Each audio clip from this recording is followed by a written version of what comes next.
Hello guys, welcome back to our YouTube channel Technical Helper. और दोस्तों, आज के वीडियो में हम समझने वाले हैं माइक्रोसॉफ्ट एक्सेल वर्कशीट में एआई का यूज़ कैसे किया जाता है। दोस्तों, आज की डेट में हमारी डेली लाइफ का हर काम एआई के थ्रू हो रहा है। भले ही कोई छोटा से छोटा काम हो, उसमें हम एआई का यूज़ करते हैं। तो ऐसे में अगर आप एक्सेल वर्कशीट में भी एआई का यूज़ करना सीख जाते हैं तो एआई की मदद से आप एक्सेल वर्कशीट में एज ए एक्सपर्ट अपना काम कर सकते हैं। अगर आप एक बिगिनर्स हैं और आपको एक्सेल वर्कशीट के लंबे लंबे फार्मूला याद नहीं हो पाते हैं, तो आप इन फार्मूला को एआई की मदद से बहुत आसानी से अपनी वर्कशीट में यूज़ कर सकते हैं। तो आज की वीडियो में मैं आपको इसी के बारे में बताने वाला हूं कि किस तरह से हम एआई की मदद से किसी भी फार्मूला को अपनी माइक्रोसॉफ्ट एक्सेल वर्कशीट में यूज़ करेंगे। तो चलिए बिना देरी किए हुए मैं आपको ले चलता हूँ मेरे कंप्यूटर की स्क्रीन पर, और यहाँ पर मैं आपको स्टेप बाय स्टेप पूरी प्रोसेस बताऊंगा कि आप माइक्रोसॉफ्ट एक्सेल वर्कशीट में एआई के थ्रू किस तरह से फॉर्मूला लगा सकते हैं। तो मैंने इसके लिए ऑलरेडी एक एक्सेल शीट बना रखी है और यहाँ पर मैंने कुछ डेटा फिलअप कर रखा है। आप देख सकते हैं यहाँ पर मैंने एक शीट बनाई है जिसमें यहाँ पर ये कुछ स्टूडेंट नेम है और यहाँ पर ये अलग अलग सब्जेक्ट में इनके नंबर्स जो इन्होंने प्राप्त किए हैं वो दिए हैं। अब मान लो कि यहाँ पर हमें इस वर्कशीट में स्टूडेंट्स का रिजल्ट निकालना है और कौन से स्टूडेंट को फेल बताना है और कौन से स्टूडेंट को पास बताना है। इस तरह का हमें यहाँ पर रिजल्ट निकालना है। अगर इस तरह का फॉर्मूला आप यहाँ पर लगाएंगे तो काफ़ी लंबा फॉर्मूला है। अगर आपको याद है तब तो आप आसानी से लगा सकते हैं, लेकिन अगर आप बिगिनर्स हैं तो आपको इस तरह के फॉर्मूले याद भी नहीं होंगे। तो आप डायरेक्टली यहाँ पर एआई से इसका फॉर्मूला पूछ सकते हैं। तो चलिए इसके लिए मैं यहाँ पर एआई की मदद लेता हूँ। एआई मुझे यहाँ पर रिजल्ट बताने के लिए फॉर्मूला बता देगा।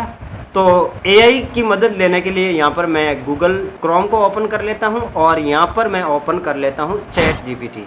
दोस्तों, जैसे कि आप जानते हैं कि चैट जीपीटी एक ओपन एआई कंपनी का ओपन सोर्स सॉफ्टवेयर है और यहाँ पर आप किसी भी प्रॉब्लम्स का एक प्रॉम्प्ट लिखकर कोई भी सॉल्यूशन आप इससे ले सकते हैं। तो इसके लिए मैंने यहाँ पर चैट जीपीटी के लिंक को क्लिक करके चैट जीपीटी को यहाँ पर ओपन कर लिया है और यहाँ पर आप कोई भी जो भी आप प्रॉब्लम्स इसको बताएंगे वो बहुत आसानी से और एकदम इजी तरीके से आपको बता देगा। तो मुझे यहाँ पर इस वर्कशीट में स्टूडेंट को फेल या पास करने के लिए रिजल्ट कैलकुलेट करना है। तो इसकी मैं कंडीशंस देते हुए यहाँ पर एक प्रॉम्प्ट लिख दूंगा। तो ये मुझे इसका एक फॉर्मूला दे देगा और इसको मैं कॉपी करके जैसे ही मेरी वर्कशीट में डालूंगा तो रिजल्ट कैलकुलेट हो जाएगा। तो इस चैट जीपीटी में आपको अपना प्रॉम्प्ट डालना है। प्रॉम्प्ट आप चाहे तो इंग्लिश में डाल सकते हैं या हिंदी में डाल सकते हैं, या आप सामान्य बोलचाल में हिंदी और इंग्लिश का मिक्स लैंग्वेज यूज करते हैं जिसको इंग्लिश कहते हैं। इंग्लिश लैंग्वेज में भी यहाँ पर आप प्रॉम्प्ट डाल सकते हैं। तो ये आपको एक फॉर्मूला बना कर दे देगा। तो मुझे यहाँ पर इन स्टूडेंट्स का रिजल्ट कैलकुलेट करना है और रिजल्ट कैलकुलेट करने के लिए मुझे यहाँ पर कुछ कंडीशंस डालनी है कि किसको फेल बताना है और किसको पास बताना है। तो इसके लिए मैंने कुछ सिंपल से रूल्स बनाए हैं कि किसको फेल बताना है और किसको पास बताना है। ये चीज़ हमें चैट जीपीटी को बतानी पड़ेगी। ये अलग अलग सब्जेक्ट के मार्क्स हैं और मैं चाहता हूँ कि किसी भी स्टूडेंट के अगर किसी भी सब्जेक्ट में 40 से कम अंक प्राप्त हुए हैं, भले एक ही सब्जेक्ट में 40 से अंक कम प्राप्त हुए हैं, तो उसको फेल बताया जाएगा, अदरवाइज उसको पास बताना है। तो मुझे इस तरह का एक फॉर्मूला यहाँ पर लगाना है। तो इसके लिए मैं यहाँ पर चैट जीपीटी में जाता हूँ और यहाँ पर मैं एक प्रॉम्प्ट लिख देता हूँ। तो प्रॉम्प्ट मैंने ऑलरेडी यहाँ पर कॉपी कर रखा है, इसको मैं यहाँ पर पेस्ट कर देता हूँ। आप देख सकते हैं मैंने प्रॉम्प्ट क्या लिखा है, सेल B3 में स्टूडेंट नेम है। तो आप यहाँ पर देख सकते हैं ये सेल B है और ये लाइन नंबर 3 है। तो ये B3 कॉलम में यहाँ पर B3 सेल में स्टूडेंट का नेम है। ये मैंने चैट जीपीटी को बताया है। अब आगे यहाँ पर मैंने लिखा है C3 से G3 तक स्कोर्ड मार्क हैं। यहाँ पर ये सेल नंबर C3 से लेकर ये G3 यहाँ तक ये 5 अलग अलग सब्जेक्ट के मार्क्स हैं। ये भी मैंने यहाँ पर चैट जीपीटी को बता दिया है। अगर C3 से G3 सेल में किसी भी सेल में 40 से कम है तो फेल बताएं। मैंने ये कंडीशन डाली है कि अगर किसी भी एक सेल में एक सब्जेक्ट में अगर मार्क्स 40 से कम है तो उसको फेल बताना है, अदरवाइज पास बताएं। और अगर इन सेल में सभी सेल में 40 से ज़्यादा अंक है तो उस स्टूडेंट को हमें पास बताना है। तो ये इस तरह का फॉर्मूला हमें एक बनाना है। तो ये मैंने इस तरह से एक प्रॉम्प्ट लिख दिया है और अब यहाँ पर ये जो एरो का निशान दे रखा है इस पर मैं क्लिक करूँगा तो ये चैट जीपीटी मुझे एक फॉर्मूला बनाकर यहाँ पर दे देगा। तो आप देख सकते हैं यहाँ पर ये फॉर्मूला इसने बना दिया और नीचे यहाँ पर ये इसको पूरी तरह से एक्सप्लेन भी कर रखा है कि किस तरह से फॉर्मूला वर्क करता है। अब यहाँ पर ये जो इसने फॉर्मूला दिया है इसको आप यहाँ से कॉपी कर सकते हैं और अपने एक्सेल वर्कशीट में जहाँ पर भी इसको पेस्ट करना है वहाँ पर डबल क्लिक कीजिए और इसको यहाँ पर कंट्रोल वी करके पेस्ट कर दीजिए और यहाँ से मैं कीबोर्ड से कर देता हूँ एंटर। तो आप देख सकते हैं ये 1 नंबर स्टूडेंट का रिजल्ट यहाँ पर फेल बता रहा है क्योंकि यहाँ पर इस सब्जेक्ट में आप देख सकते हैं इसके मार्क 40 से कम हैं। तो ये इसको यहाँ पर इसने फेल बता दिया। अब यहाँ से इस फॉर्मूला को आप कॉपी करके नीचे तक जहाँ तक आपको रिजल्ट लेना है वहाँ तक पेस्ट कर दीजिए। तो आप देख सकते हैं यहाँ पर ये अलग अलग स्टूडेंट का रिजल्ट आपके सामने आ जाएगा। तो इस तरह से आप बड़ी आसानी से चैट जीपीटी के माध्यम से किसी भी फॉर्मूला को लगा सकते हैं। चलिए नेक्स्ट मैं एक दूसरा और फॉर्मूला लगाता हूँ। फॉर्मूला ये लगाना है कि किसी भी स्टूडेंट के अगर 1 या 2 सब्जेक्ट में 40 से कम अंक हैं तो उसको सीधा फेल नहीं बताना है, मुझे उसको पास बाय ग्रेस बताना है। और अगर 3 सब्जेक्ट में उसके मार्क्स से 40 से कम आते हैं तो उसको फेल बताना है और सभी सब्जेक्ट में 40 से ज़्यादा मार्क्स हैं तो उसको पास बताना है। पास्ट बाय ग्रेस वाली मुझे अलग से एक कंडीशन डालनी है। तो उसका फॉर्मूला किस तरह से बनेगा तो इसके लिए मैं चैट जीपीटी में एक अलग से प्रॉम्प्ट डालता हूँ। इसको भी मैंने यहाँ पर कॉपी कर रखा है। आप देख सकते हैं सेमी कंडीशन है। सेल B3 में स्टूडेंट नेम है, सेल C3 से G3 तक स्कोर्ड मार्क हैं। अगर C3 से G3 सेल में किसी भी 2 से ज़्यादा सेल में 40 से कम है तो उसको फेल बताएं। 2 से ज़्यादा सेल में, अगर 2 से ज़्यादा सेल में 40 से कम है तो उसको फेल बताना है। अगर 2 या 2 से कम सेल में 40 से कम मार्क हैं तो उसको पास्ट बाय ग्रेस बताना है। ये मैंने एक अलग से कंडीशन डाली है, अदरवाइज उसको पास बताना है। अब इसका मुझे यहाँ पर एक फॉर्मूला चाहिए तो इसके लिए भी मैं यहाँ पर क्लिक करता हूँ। तो आप देख सकते हैं ये इसको पूरा एक्सप्लेन कर रहा है कि किस तरह से फॉर्मूला हमें बनाना है। इसके बाद में यहाँ पर इसने ये फॉर्मूला बना दिया और नीचे इसका पूरा एक्सप्लेनेशन भी दे दिया है। इस फॉर्मूला को यहाँ से मैं कॉपी कर लेता हूँ और माइक्रोसॉफ्ट एक्सेल वर्कशीट में मैं यहाँ पर पहले डिलीट कर देता हूँ और यहाँ पर मैं इसको पेस्ट कर देता हूँ। तो आप यहाँ पर देख सकते हैं फर्स्ट नंबर स्टूडेंट है, इसके इस एक सब्जेक्ट में 40 से कम मार्क हैं तो इसको पास्ट बाय ग्रेस रिजल्ट दिया है।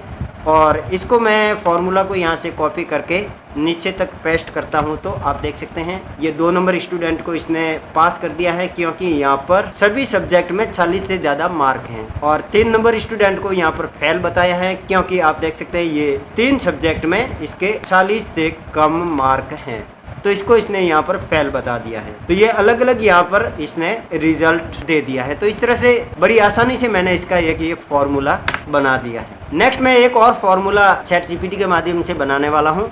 आजकल स्कूलों में फेल पास की जगह ग्रेडिंग का सिस्टम चलता है। स्टूडेंट्स की मार्क्स के अकॉर्डिंग उसको ग्रेड दिया जाता है कि स्टूडेंट ने A ग्रेड लिया है या B ग्रेड लिया है या C ग्रेड लिया है। ये ग्रेडिंग सिस्टम होता है। तो ग्रेडिंग सिस्टम हम किस तरह से निकाल सकते हैं तो इसके लिए भी मैं यहाँ पर चैट जीपीटी को एक फॉर्मूला बताऊंगा और ग्रेडिंग हमें किस तरह से करनी है इसकी कुछ कंडीशंस मैंने ऑलरेडी यहाँ पर लिख दी है। आप देख सकते हैं यहाँ पर ये मैंने कुल 4 कंडीशंस यहाँ पर लिखी हैं। अगर किसी भी सब्जेक्ट में 40 से कम अंक हो तो उसको फेल रिजल्ट बताएं और अगर सभी विषय में प्राप्तांक 40 से ज़्यादा हो और कुल प्राप्तांक 400 से ज़्यादा हैं तो उसको A ग्रेड बताना है। सभी विषय में प्राप्तांक 40 से ज़्यादा हैं और कुल प्राप्तांक 300 से 399 के बीच में है तो उसको B ग्रेड बताना है। और सभी विषय में 40 से ज़्यादा मार्क हैं और कुल प्राप्तांक 200 से 299 के बीच में है तो उसको C ग्रेड बताना है। ये कंडीशंस हैं। तो इन कंडीशंस को हमें चैट जीपीटी को बताना पड़ेगा।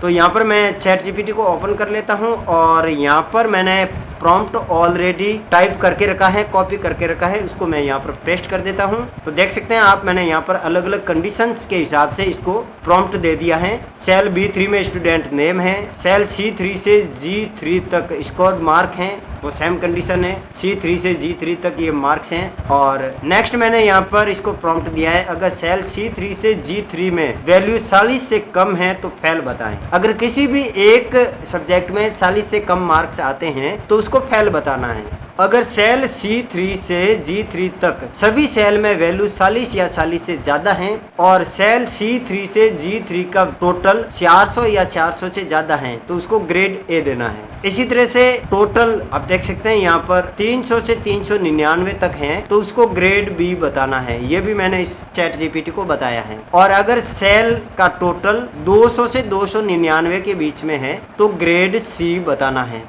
ये पूरी डिटेल मैंने यहाँ पर चैट GPT को बता दी है। तो जैसे ही मैं इस एरो पर क्लिक करता हूँ तो ये मुझे एक प्रॉपर फॉर्मूला बनाकर दे देगा। आप देख सकते हैं इतना लंबा यहाँ पर ये फॉर्मूला इसने बनाकर दिया है। आप सीधे यहाँ पर इसको यहाँ से कॉपी कर सकते हैं और इसको सीधे आप यहाँ पर, इसको मैं यहाँ से डिलीट कर देता हूँ एक बार फिर से, और यहाँ पर डबल क्लिक करके मैं इस फॉर्मूला को यहाँ पर पेस्ट कर देता हूँ। आप देख सकते हैं ये इतना लंबा फॉर्मूला यहाँ पर है और इसको यहाँ पर एंटर कर देता हूँ और इस फॉर्मूला को यहाँ से कॉपी करके नीचे तक यहाँ पर पेस्ट कर देता हूँ। तो ये हमारे सामने इसकी ग्रेडिंग आ गई, अलग अलग स्टूडेंट्स की अलग अलग ग्रेडिंग आ गई। 1 नंबर स्टूडेंट फेल हैं क्योंकि यहाँ पर इस सब्जेक्ट में इसके मार्क 40 से कम हैं। और 2 नंबर स्टूडेंट के आप देख सकते हैं यहाँ पर टोटल मार्क्स यहाँ पर नीचे देख सकते हैं 307 हैं और यहाँ पर हमने कंडीशन दी थी कि 300 से 399 के बीच में B ग्रेड मिलना चाहिए। तो यहाँ पर इसने ये ग्रेड B दे दिया है। इसी तरह से 3 नंबर स्टूडेंट को यहाँ पर फेल बताया है और 4 नंबर स्टूडेंट की मार्क्स का टोटल आप देख सकते हैं यहाँ पर 282 हैं, 300 से कम है तो इसको ग्रेड C दिया है। तो इस तरह से ये यहाँ पर फॉर्मूला वर्क करता है। अब अगर यहाँ पर मैं किसी भी स्टूडेंट के मार्क को यहाँ पर चेंज करता हूँ तो आप देख सकते हैं इस स्टूडेंट का मैं यहाँ पर मार्क करता हूँ 85, तो आप देख सकते हैं सीधा इसका ग्रेड B हो गया। तो इस तरह से आप किसी भी स्टूडेंट का रिजल्ट बना सकते हैं, उसका ग्रेडिंग कर सकते हैं। आप जैसा चाहें उस तरह का रिजल्ट बनाने के लिए फॉर्मूला चैट GPT से आप तैयार करवा सकते हैं। बहुत आसानी से बिल्कुल इजी वे में आपको ये फॉर्मूला बनाकर दे देगा। तो इस तरह से आप एक्सेल वर्कशीट के लिए किसी भी फॉर्मूला को चैट GPT से तैयार करवा सकते हैं और अपनी एक्सेल वर्कशीट में उसका यूज ले सकते हैं। आपका काफ़ी सारा काम यहाँ पर आसान हो जाएगा। तो थैंक्स दोस्तों, आशा करता हूँ कि ये वीडियो आपको पसंद आया होगा। वीडियो अगर पसंद आया हो तो वीडियो को कर दीजिए लाइक, दोस्तों के साथ में कर दीजिए शेयर और जाते जाते एक बार फिर से आपसे रिक्वेस्ट कर देता हूँ, मेरे यूट्यूब चैनल टेक्निकल हेल्पर को अभी तक सब्सक्राइब नहीं किया है तो प्लीज़ मेरे चैनल को सब्सक्राइब कर लीजिए। थैंक्स दोस्तों, मिलते हैं नेक्स्ट वीडियो में इसी तरह की इन्फॉर्मेटिव जानकारी के साथ में। तब तक के लिए गुड बाय।